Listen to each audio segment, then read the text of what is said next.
This research is certainly the first surgical simulation of this kind in Thailand and most certainly the first in the area of dental surgery.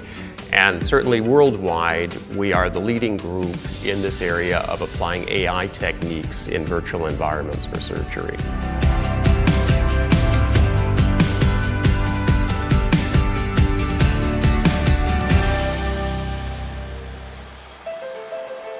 I'm Peter Hadawi. I'm a professor of computer science here in the Faculty of ICT and director of the Mahidol Bremen Medical Informatics Research Unit. My research is in the area of medical informatics and also public health informatics. And in medical informatics, I have been focusing on intelligent virtual environments for surgical training. Or he can give feedback with subject too. We've been focusing in the area of endodontic surgery, which is a particular specialization within dentistry that's particularly challenging to teach. What we've produced is a simulator where we're able to simulate a patient and the entire dental station, the entire operating environment. We simulate the tooth of the patient, so we use CT scans of real teeth and generate 3D models. And so within this environment that we use a head-mounted display, it's called an HTC Vive. I think many people have seen these. That gives the user a 3D stereoscopic view of the patient and the room. And we use haptic devices, one that controls the dental drill and one that controls the mirror. And as the dental student is drilling, they can actually feel what it feels like to drill the tooth. And as they drill it, of course, the tooth is made of different kinds of material. You have the enamel, which is very hard, you have the dentine, which is softer, and then the pulp inside. And we even simulate the density of the tissue so it feels correct. So a student can carry out the procedure with this simulator. In this simulation is what we call the moisture effect. So right now we've been focusing much of our work on root canal. And part of the reason for that is that it's a complex procedure and we are one of the few groups in the world that can actually simulate it.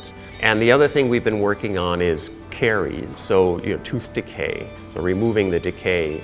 Another thing that we have looked at in the past with the simulator, this is with my colleague Professor Siriwan, is that we looked at not just teaching, but letting surgeons use the simulator to practice surgery.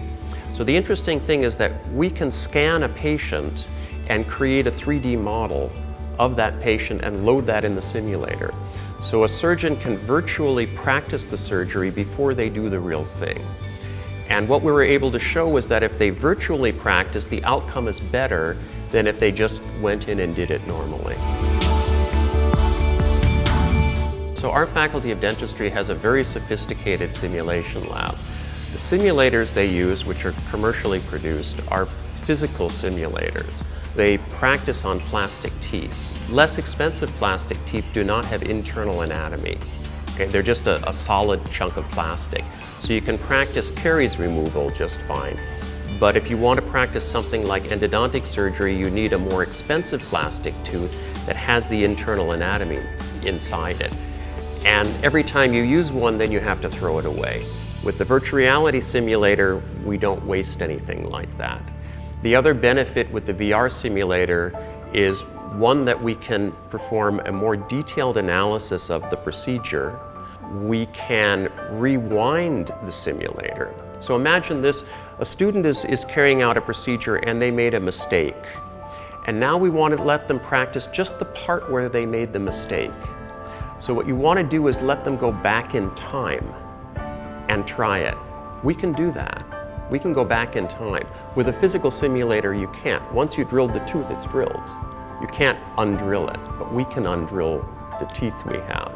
So there are all kinds of benefits. The other benefit of a virtual reality simulator is that we can simulate lots of different situations that you can't with a physical simulator. So we can, for example, simulate bleeding.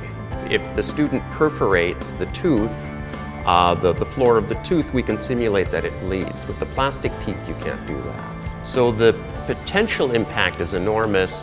There is impact right now that we're seeing in medical schools, and I think we're just on the cusp of the curve now.